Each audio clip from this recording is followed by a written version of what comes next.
Eyewitness News' Jordan Vandenberge is there live now. Hello, Jordan. Good evening, Brad. Here in Ward County, you can expect to see more of these signs and expect to see a whole lot more of this yellow tape as the 261 improvement project moves into its next phase. And as part of that phase and part of that project, there's going to be some road widening and some road additions. But along with that comes detours and closures. He used to write affidavits. Now he's the subject of one. The criminal case against former Vandenberge County Sheriff's Deputy Stuart Mosby is now closed, much like his career in law enforcement in the state of Indiana. Well, I think first and foremost, we're glad that it's over with. He's been held accountable for his poor choices and his letting down his office, me, and the community. In stealing thousands of dollars in the process, Mosby resigned in February amid allegations he falsely claimed to have worked several grant-funded traffic details dating back to 2011. 2 hours here, 5 hours there, and another 4 hours here. All in all, Mosby apparently lied about working 121 hours of overtime on these traffic details. Court records show Mosby claimed to have issued a number of traffic citations, a majority of which investigators say were completely fabricated. Mosby apparently did this month after month after month, illegally banking more than $6,000 of grant money. These are people that you're trusting to make great decisions, and then you find out that somebody has done something as stupid as this. It is very disheartening, and it violates your trust. The violation of that trust resulted in 2 counts of forgery and 2 counts of official misconduct. But those 4 felonies would be amended down to just 2 misdemeanors after negotiations with Mosby and the special prosecuting attorney out of Posey County. It was a plea deal that kept Mosby from serving jail time, and a plea deal that had the consent of Sheriff Eric Williams. Ultimately, he needed to be held accountable. There were a few things that I thought were imperative that happened throughout that plea agreement. Number 1, he can't be a policeman again in the state of Indiana. Number 2, he pays back the money that he cost the state, and he pays back the money that he cost the office. Beyond that, my concern was not so much that we put him in prison or anything like that, because I don't think we can look past all the great things he did as a deputy sheriff while he was there. He's without a badge, without a gun, and without a job at the sheriff's office. But when we wanted to ask why, Mosby apparently was without an answer either.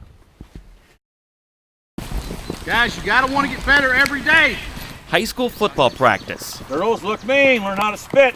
In mid-August. Chop, chop, chop, chop, chop. In full pads.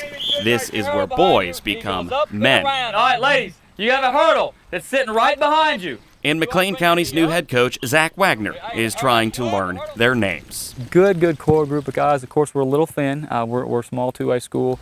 When a coach calls his players ladies, it's usually not a term of endearment. Good, get down, ladies. But it's a statement of fact. Kicking for the football team. If you're Juanita Johnson. It gets animated out here at times, to say the least. Heading into the season facing a thin roster, Coach Wagner decided to try something just for kicks. Besides, the team has not won a single game in the last 3 seasons. Being a kicker can be the loneliest position in sports, but not here. Not for the McLean County Cougars. I'm sorry. You've seen Juanita Johnson. I tend to laugh a lot, so.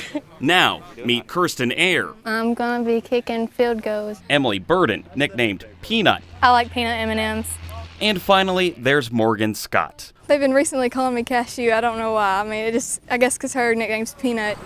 All 4 of them are vying to be the team's next kicker. One of the coaches came up and asked if any of us could kick because the boys couldn't. A little leery if they'd like it or not or want to, but they've been excited. They love coming out to practice, and so far they've done a really good job. My dad's reaction, he told me he always wanted a son.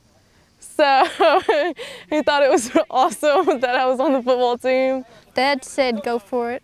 He calls me Juan now instead of Juanita. Their helmets wobble, their ponytails dangle, and their pads, well, they don't feel right. I accidentally put my pants on backwards. These 4 Lady Cougars are used to wearing shin guards. Now, that's the only padding these soccer players don't have. Feels like it's holding me down because I'm used to not wearing any pads. I told them, not only are they fully ready for full pad football now, but they have a Halloween costume come October.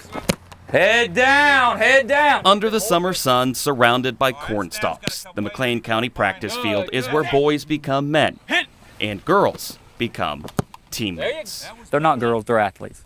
Head down, head down. In McLean County, Jordan Vandenberge, That was good, head was down. Eyewitness News. Whenever you're ready, you tell me, man. 30 seconds. You got it. Life is all about the platform. Make some noise if you're here to honor God and Nathan at the same time. Sometimes it's a stage. Sometimes it's a corner office. I'm a sex crimes detective with the Evansville Police Department. Detective Brian Turpin investigates the unthinkable, the neglect and sexual abuse of children. We take a case from start to finish.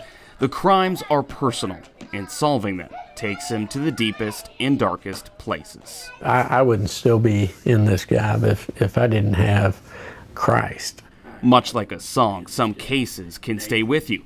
Some cases can change you. The job was really killing me. There's this kid that nobody wants that is going to fall by the wayside. I know what the system looks like, and it's not pretty. I actually gave God an ultimatum and said, look, if by Monday morning I don't hear something, I'm turning in my papers. I'm transferring out of this unit. Then came the phone call. It was another Evansville police officer, Nathan Schroer. They had never met. We met through him adopting Elion, and that was my case. And we got to know each other through that. And shortly after adopting Elion, he wound up coming to this unit. What Benson was to Stabler, Detective Schroer was to Detective Turpin. But that's not to say they didn't have their differences. He hated country. I mean, absolutely hated it. Even still, they had a bond that only those in Union Blue could ever understand. They quickly became friends, best friends. It went so far beyond that. It went into ministry. It went into outreach. It went into the record label.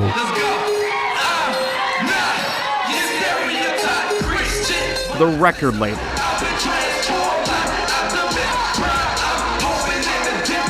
The hip-hop record label. The Christian hip-hop record label.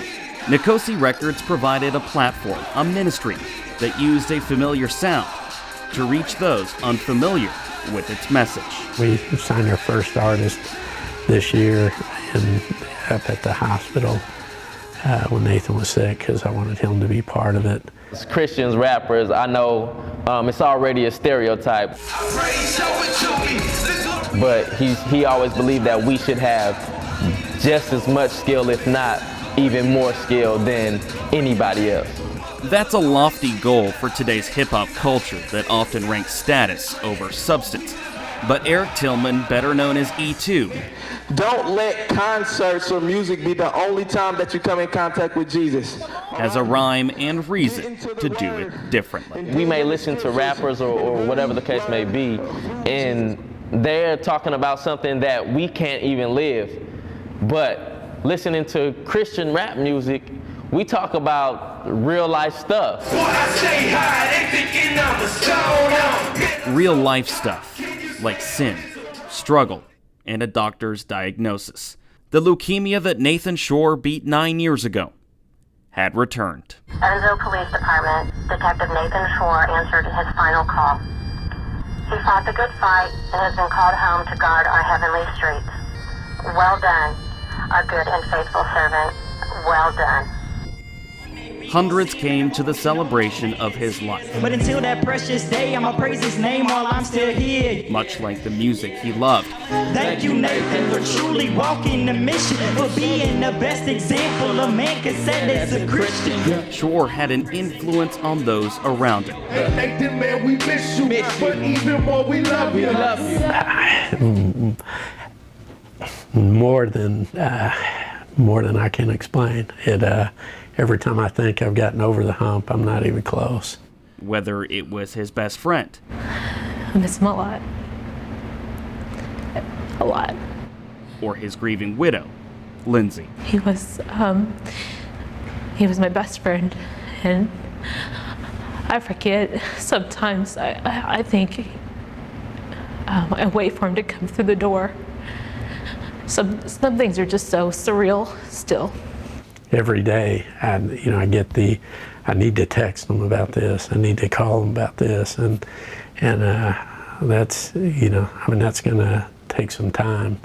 I just want to say, hopefully tonight you listen to the music with open ears and open hearts. Lindsay knew Nathan was special, and while 13 years isn't nearly enough, 3 smiling children remind her that their marriage was too. They always see the pictures of Daddy, and our 2-year-old go, "There's Daddy," and she'd say, "I miss Daddy," and I'd say, "I miss Daddy too." On the job, in the hospital, from the pulpit, it didn't matter. Nathan Shore used all of life's platforms, even the one that came through his death. I'm going to do what glorifies and honor God, and I know that will glorify and honor Nathan. He asked that the record label would continue as long as God keeps open doors, we keep walking through them. Those doors are still open. They checked tickets, they filed down the aisle, and they took their seats. It's the concert that Nathan was planning, but never got to see. But when E2 took the stage that night, Nathan wasn't too far behind. Yeah. Never thought this would be my life, but I wouldn't want it any other way.